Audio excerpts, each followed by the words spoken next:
जो हो गया उस पे सोचा नहीं करते, जो हो गया उस पे सोचा नहीं करते, जो मिल गया उसे खोया नहीं करते, जो मिल गया उसे खोया नहीं करते, हासिल उन्हें होती है मंजिल जो वक्त और हालात पर रोया नहीं करते, रोया नहीं करते। विद्यार्थियों, आज जो अपनी क्लास है ज्योग्राफी क्लासें चल रही थी, ज्योग्राफी क्लास के जो कल वाली क्लास थी उसके अंदर हम भौतिक भूगोल की जो भौतिक प्रदेशों की सामान्य चर्चा की थी। आज हम जो टॉपिक पढ़ेंगे वो कौन सा पढ़ेंगे, उसी भौतिक भूगोल के आज स्टार्ट करेंगे। भारत के भौतिक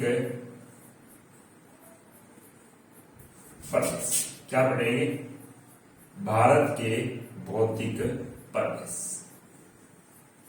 इसके अंदर जो टॉपिक पढ़ेगा उस टॉपिक का नाम है, पहला भौतिक प्रदेश पढ़ेंगे, उस भौतिक प्रदेश का नाम है उत्तरी पर्वतीय प्रदेश। क्या पढ़ेंगे, उत्तरी पर्वतीय प्रदेश। यह भारत के भौतिक प्रदेश है, पहला आज भौतिक प्रदेश पढ़ने जा रहे हैं। उससे पहले हमने जो भौतिक प्रदेशों की जो अलग अलग 4 भौतिक प्रदेश बनाए थे उनकी हमने अच्छी तरीके से डिटेल से चर्चा कर दी है। जिन्होंने वो कल वाला वीडियो नहीं देखा तो पहले वो वीडियो देख लें, उसके बाद में आज की बातें अपने क्या है समझ में आएगी। तो बात करते हैं, सबसे पहली बात तो उत्तरी पर्वतीय प्रदेश की हम चर्चा करेंगे डायग्राफ के माध्यम से। थोड़ी सी मेरे पास समस्या आ रही है कि मार्कर एक ही कलर का है, क्योंकि अभी लॉकडाउन के अंदर ये मार्कर स्टेशनरी वाली दुकानें हैं बंद पड़ी है सारी, तो कैसे तैसे करके साई मैंने थोड़ा सा एडजस्ट करके लेके आओ, लेकिन मार्कर दूसरे कलर के मिल नहीं रहे। पहले वाले कलर के मार्कर थे वो खराब हो गए। देखो, बात करते हैं इस उत्तरी पर्वतीय प्रदेश की, तो आप थोड़ा समझने की कोशिश करना, क्योंकि मार्कर की समस्या आ रखी है मेरे पास।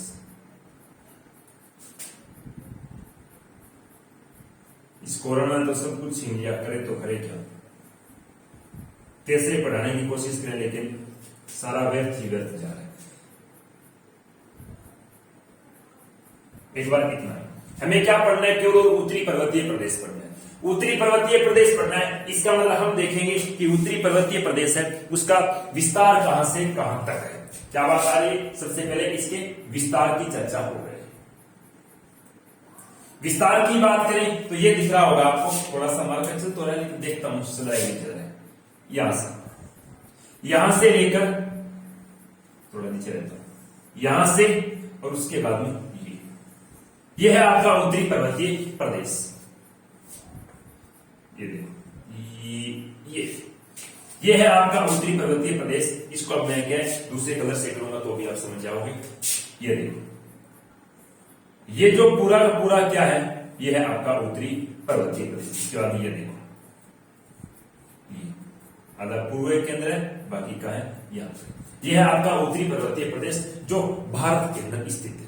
बाकी तो बीच में नेपाल वगैरह भूटान के अंदर है, लेकिन भारत की बात करूं तो ये भारत के अंदर क्या है, उत्तरी पर्वतीय प्रदेश है। इसके विस्तार की बात करूं तो उत्तरी पर्वतीय प्रदेश कहां से कहां तक फैला है, तो इधर की पश्चिम के अंदर बात नहीं, पश्चिम के अंदर राज्य का वर्तमान में राज्य है, वर्तमान में तो एक केंद्र शासित प्रदेश बन गया, लेकिन हम इसको एक बार राज्य के अकॉर्डिंग देखते हैं।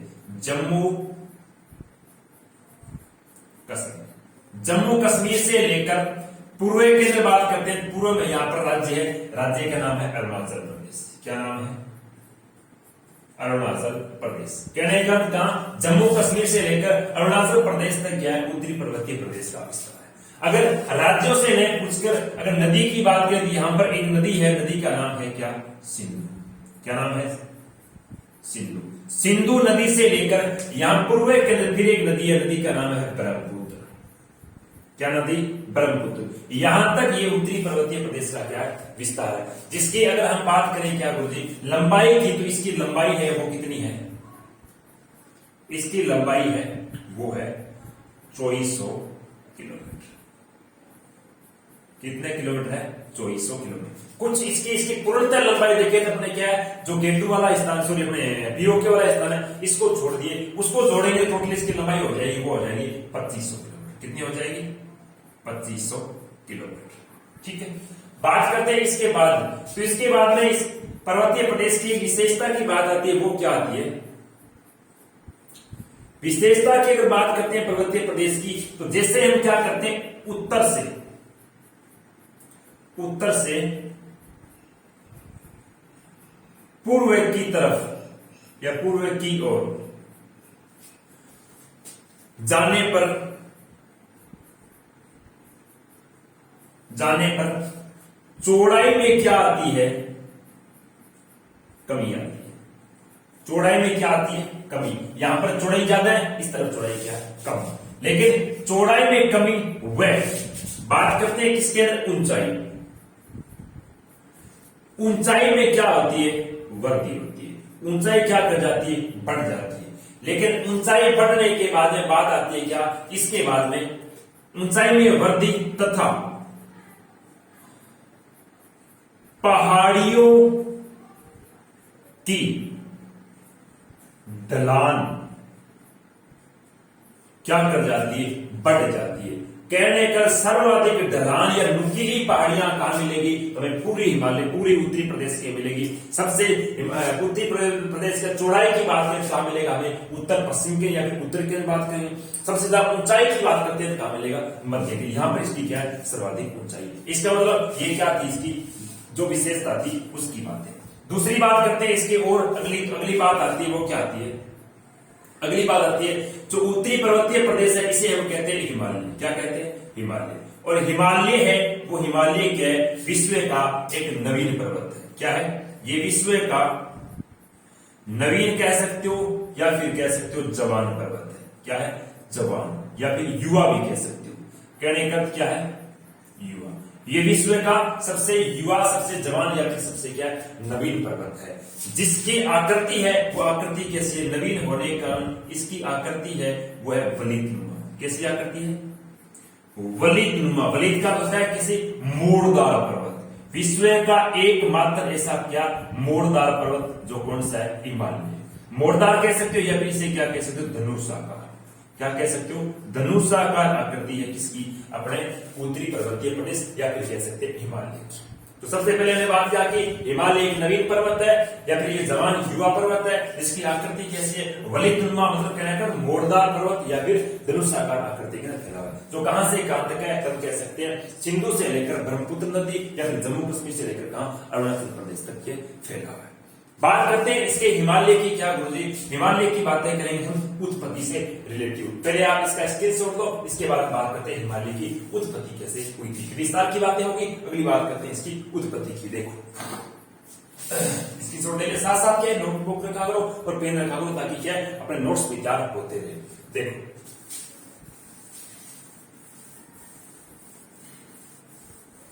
बात आती है इसके उत्पत्ति की। देखो जब हम क्या करते हैं भौतिक भूगोल के अंदर अगर उत्पत्ति के बारे में या भौतिक भूगोल के अंदर हम क्या किसी भी टॉपिक की चर्चा करते हैं तो वहां पर क्या हम किसी न किसी व्यक्ति के द्वारा दी गई थ्योरी की चर्चा करनी पड़ती है, क्योंकि सीधा हम उसके बारे में नहीं जान पाते। तो यहां पर हिमालय की उत्पत्ति के बारे में दो सिद्धांत दिए गए थे। कितने दिए गए थे? दो सिद्धांत दिए गए थे। एक सिद्धांत दिया गया था, उस व्यक्ति का नाम था हेरी हेस। व्यक्ति का नाम क्या था? हेरी हेस। इस व्यक्ति ने एक सिद्धांत दिया था हिमालय की उत्पत्ति के संबंध में। सिद्धांत का नाम था प्लेट विवर्तनिक सिद्धांत। सिद्धांत का नाम क्या था? प्लेट विवर्तनिक सिद्धांत। इस सिद्धांत की इसने रियल में देखा जाए तो अपने हिमालय की उत्पत्ति के संदर्भ में इसने विस्तृत व्याख्या की थी। लेकिन एक दूसरा सिद्धांत आया था, एक दूसरा व्यक्ति था जिसने सिद्धांत दिया था। व्यक्ति का नाम था कोबरा, अमेरिका का था। व्यक्ति का नाम क्या था? कोबरा। इस कोबरा नामक व्यक्ति ने एक सिद्धांत दिया था। सिद्धांत का नाम था भू संति सिद्धांत। सिद्धांत का नाम क्या था? भू संति सिद्धांत। यह सिद्धांत है वो पर्वतों की उत्पत्ति के बारे में सर्वमान्य सिद्धांत माना गया है। क्या माना गया? पर्वतों की उत्पत्ति के मान्य सर्वमान्य सिद्धांत माना गया। इसलिए इस सिद्धांत को पर्वतों का क्या कहा जाता है पता है क्या? पर्वतों का कहा जाता है पालनहार। क्या कहा जाता है? पर्वतों का पालनहार के सिद्धांत को कहा जाता है। हम कहते हैं कोबरा के द्वारा दिए गए भूसंति सिद्धांत के अनुसार। लेकिन हिमालय की उत्पत्ति के संदर्भ में इस भूसंति सिद्धांत को भी क्या है महत्व दिए गए, लेकिन सर्वाधिक बातें आती है वो हेरी हेस के द्वारा दिए गए प्लेट विवर्तनिक सिद्धांत के अकॉर्डिंग क्या है हम हिमालय की उत्पत्ति की चर्चा करते हैं। तो हेरी हेस और कोबरा क्या कहते हैं कि हिमालय की उत्पत्ति कैसे हुई? प्लेट विवर्तनी हेरी हेस कहता है कि आज से कितने 7 करोड़ वर्ष पहले, क्या कहता है हेरी हेस कहता है कि आज से 7 करोड़ वर्ष पूर्व क्या पृथ्वी है, वो पृथ्वी क्या थी, एक केवल और केवल एक चट्टान के रूप में थी। पृथ्वी पर इसने क्या कहा कि पृथ्वी है, इस पृथ्वी पर 2 भाग रूप में थे। एक भाग को क्या कहा गया, केवल और केवल स्थल भाग, पूर्णतः स्थल था, बीच में कोई टुकड़ा नहीं था। और दूसरा भाग था, उस भाग को क्या कहा गया, जल भाग। जो स्थल भाग था, इस स्थल भाग को कहा गया था क्या, पेंजिया। क्या कहा गया, पेंजिया। और जो जल भाग था, इस जल भाग को कहा गया था पेंथालासा। क्या कहा गया, पेंथालासा। जल भाग था उसे पेंथालासा कहा गया और स्थल भाग था उसे क्या कहा गया, पेंजिया। कहते हैं कि किसी अन्य पिंड की पृथ्वी से क्या हुई, टक्कर हुई, और टक्कर होने की वजह से जो पृथ्वी का स्थल भाग था, ये स्थल भाग क्या टूट गया, और टूटकर स्थल भाग के क्या बन गए, 2 टुकड़े बन गए। एक उत्तरी वाला भाग बन गया, एक दक्षिणी वाला भाग। इसका मतलब एक उत्तरी पेंजिया हो गया, एक कौन सा हो गया, दक्षिणी पेंजिया हो गया। लेकिन इसी उत्तरी और दक्षिणी पेंजिया को कालांतर करने का वर्तमान के इसे क्या कहा जाता है, उत्तरी पेंजिया इसे तो कहा जाता है अंगारालैंड। क्या कहा जाता है, अंगारालैंड। लेकिन जो दक्षिणी पेंजिया उसे कहा जाता है क्या, गोंडवाना लैंड। गोंडवाना लैंड कहने का अर्थ क्या हो गया, पेंजिया को कालांतर में क्या कहा जाता है, अंगारालैंड या गोंडवाना। लेकिन जो पेंथालासा है, इस पेंथालासा को वर्तमान में कहा जाता है क्या, टेथिस सागर। क्या कहा जाता है, टेथिस सागर। तो इस टेथिस सागर पेंजिया, इसका लेप हिमालय से कहां पर है। तो पहले आप इसका थोड़ा सा स्क्रीनशॉट लो, फिर मैं बात करता हूं कि हिमालय की उत्पत्ति के संदर्भ में टेथिस सागर की क्या भूमिका रहती है। देखो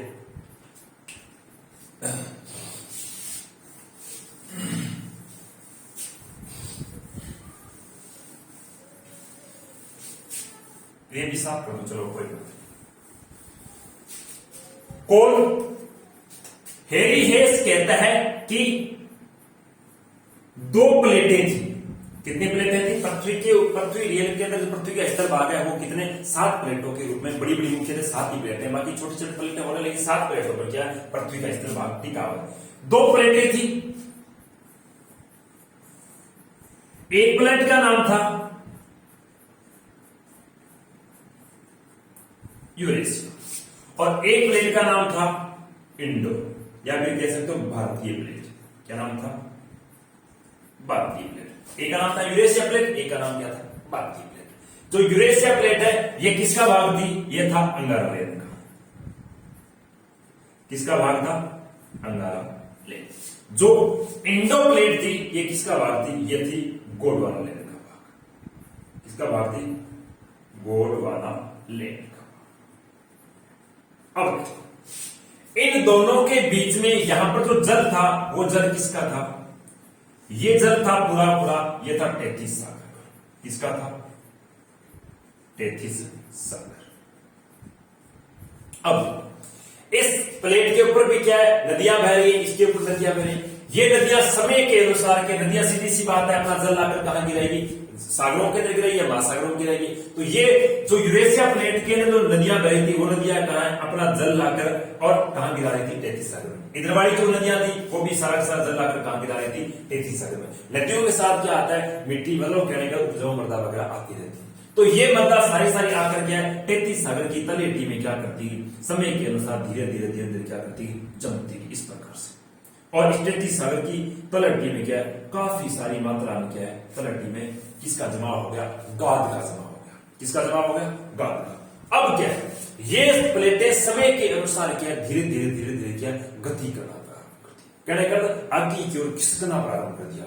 ये गति कर रही है दोनों की दोनों आमने सामने। इस वजह से आमने सामने जो गति करती है, ये इधर बह रही है और ये इधर बह रही है, इसका दोनों आमने सामने गति कर रहे हैं। इस गति को क्या कहा जाता है, इस गति को कहा जाता है अभिसारी गति। कौन सी गति, अभिसारी। कहने का भारतीय और यूरेशिया प्लेटों के मध्य कौन सी गति हुई, अभिसारी गति हुई। इस गति के मध्य गति करने के कारण जो टेथिस सागर का जो जल था, ये टेथिस सागर का जल है वो धीरे धीरे क्या, टेथिस सागर का जो आकार था धीरे धीरे क्या होने लग गया, कम होने लग गया। इसका मतलब आपको थोड़ा सा उदाहरण देता हूं। मेरे पास साई की बोतल है और तो कुछ है नहीं। ये देखो, ये जो साई की बोतल है, इस साई की बोतल के अंदर क्या है, साई भरी है। जैसे मैं दोनों अंगुलियों से क्या इस बोतल को मैं क्या दबाऊंगा, दबाऊंगा, इसके अंदर सही है वो क्या निकल जाएगी, ऊपर निकल जाएगी। ये सेम की सेम प्रक्रिया क्या होती है इसके अंदर, इधर से क्या यूरेशिया प्लेट धक्का मारती है, इधर से कौन सी प्लेट, इंडो प्लेट धक्का मारती है। तो इनके धक्के मारने की वजह से क्या होता है, तैतीस सागर के अंदर जो गाद जमा होता है, ये गाद धीरे धीरे क्या करता है, ऊपरी की ओर निकल कर इस गाद के अंदर क्या होता है, वलन होता है। क्या होता है, वलन। इस प्रकार से, इस मतलब ऊपर की ओर निकलता है, और इस प्रकार से क्या होता है, वलन। वलन होकर और यहां पर एक क्या हुआ, वलन। नीचे लिख देता हूं, क्या हुआ, भू 33 सागर में जमे गाद के अंदर क्या हुआ, वलन हुआ, और वलन के कारण यहां पर एक पर्वतमाला का निर्माण हुआ, जिसे क्या कहा गया, वलित पर्वतमाला। क्या कहा गया, वलित पर्वतमाला। कहने का ये किसके गाद से इस पर्वतमाला का निर्माण हुआ, तो 33 सागर में जमे क्या गाद से क्या हुआ, इस पर्वतमाला का निर्माण। इस गाद को क्या कहा जाता है, इस गाद को कहा जाता है भूसन्नति। क्या कहा जाता है, भूसन्नति कहा जाता है। इसका मतलब कोबरा की बातें भी सही है कि 33 सागर के गाद से, ये 33 सागर के भूसन्नति किसका निर्माण हुआ, एक वलित पर्वतमाला का निर्माण हुआ। दूसरी बात, हेरी हेस के द्वारा एक सिद्धांत दिया गया, प्लेट विवर्तन सिद्धांत। इसका मतलब क्या है कि दो प्लेटों के मध्य एक अभिसारी गति हुई, अभिसारी गति की वजह से 33 सागर में जमे गाद के अंदर क्या वलन हुआ, वलन के द्वारा किसका निर्माण हुआ, वलित पर्वतमाला। वलित का अर्थ होता है नवीन। क्या होता है, नवीन, या फिर कह सकते हो मोड़दार पर्वत। और इसी मोड़दार और इसी वलित पर्वत को क्या कहा जाता है, हिमालय कहा जाता है। क्या कहा जाता है, हिमालय। इसका मतलब हिमालय की उत्पत्ति किन दो प्लेटों के मध्य अभिसारी गति के कारण हुई, तो एक तो भारतीय प्लेट थी, एक कौन सी थी, यूरेशियन प्लेट। हिमालय के गर्भगृह को, या ऐसे कह सकते हैं हिमालय का गर्भगृह, हिमालय का गर्भगृह किसे कहा जाता है, 33 सागर को कहा जाता है। किसे कहा जाता है, 33 सागर को, या फिर 33 सागर के भूसन्नति से किसकी उत्पत्ति हुई, हिमालय की। कौन सी गति हुई थी इनके मध्य, अभिसारी गति। ये तो बात थी प्लेटों या फिर 33 सागर के रिलेटिव। अगर बात करते हैं कालखंडों के अकॉर्डिंग हिमालय की उत्पत्ति किस समय या फिर कौन से कालखंड के अंदर हुई थी, तो आप इसका स्क्रीनशॉट लो और मैं आगे की ओर बढ़ता हूं। देखो,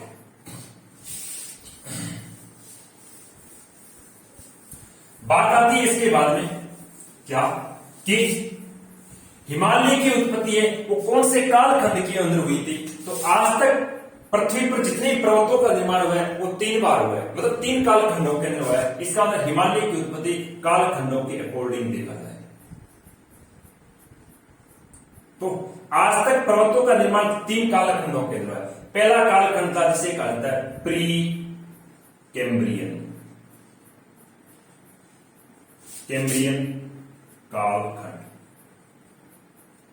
क्या कहा जाता है, प्री कैम्ब्रियन कालखंड। इस कालखंड के जितने ही पर्वत बने वो सारे के सारे कौन से पर्वत कहलाए, वो कहलाए प्राचीन पर्वत, या फिर कह सकते हैं बूढ़े पर्वत।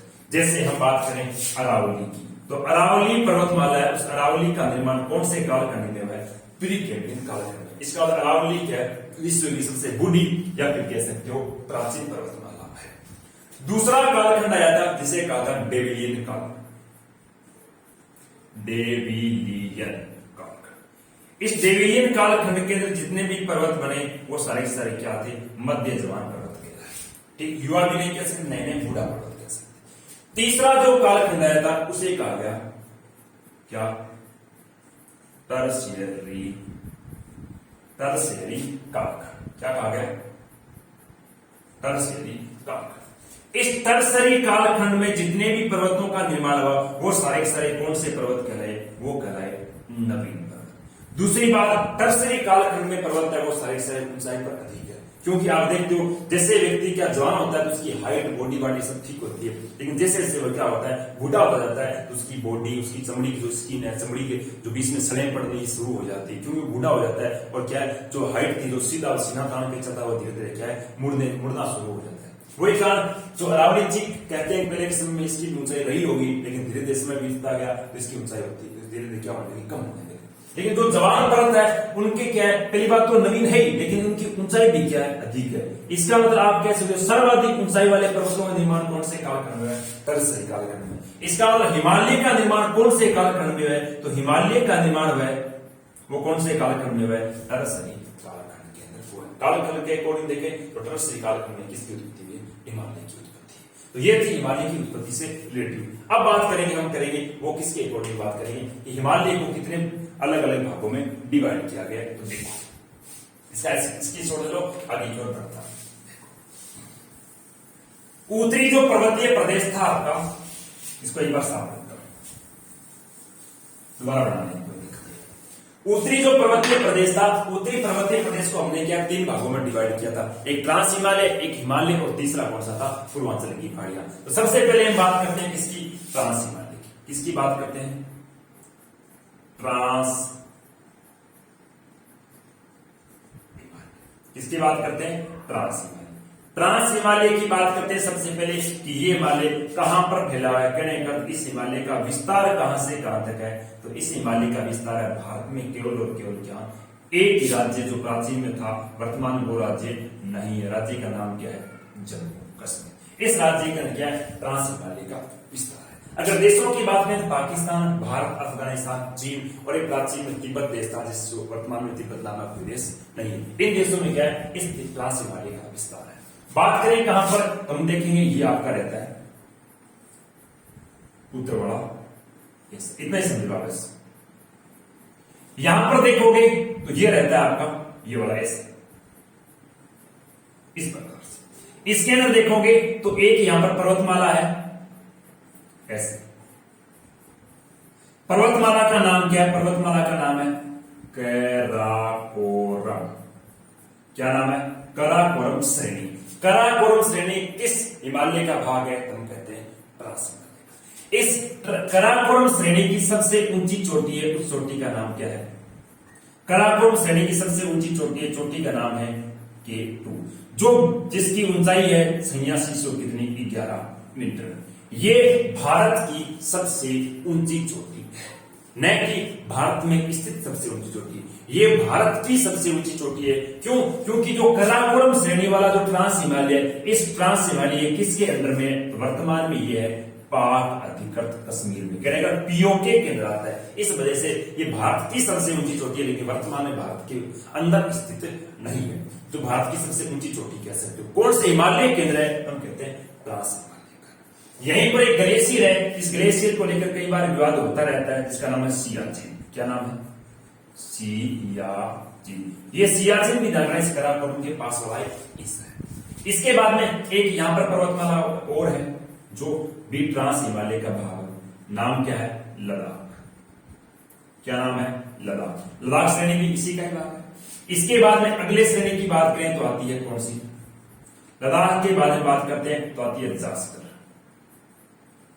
क्या करते हैं, जास्कर। ये भी किसके अंदर है, ये दोनों भारत के अंदर, लद्दाख और जास्कर, ये पाक अधिकृत कश्मीर के। इसके नीचे एक श्रेणी यहां पर है, जिस श्रेणी का नाम क्या है, कैलाश श्रेणी, जहां से किस नदी का उत्पत्ति होती है, सिंधु नदी और ब्रह्मपुत्र नदी का क्या होता है, यहां से जन्म होता है। कैलाश श्रेणी है वो वर्तमान में तो चीन में के अंदर, लेकिन वैसे कहां पर पड़ती है, ये तिब्बत देश के अंदर पड़ती है। इसका अंदर ये भी किसका भाग है, ट्रांस हिमालय का भाग। ये थी कुछ श्रेणियां जो किससे रिलेटिव है, ट्रांस हिमालय से रिलेटिव है। अगर हम बात करें ट्रांस हिमालय की कुछ विशेषता की चर्चा करें तो ट्रांस हिमालय की सबसे पहली विशेषता आती है, वो क्या आती है, ट्रांस हिमालय की पहली विशेषता आती है वो ये आती है, इसे शीतकालीन मरुस्थल, क्या लिखा, शीतकालीन मरुस्थल भी कहा जाता है। क्या कहा जाता है, शीतकालीन मरुस्थल भी कहा जाता है। क्यों कहा जाता है, क्योंकि ये जो ट्रांस हिमालय वाला क्षेत्र है ये कहलाता है हिमालय का वृष्टि छाया प्रदेश। क्या कहलाता है, हिमालय का वृष्टि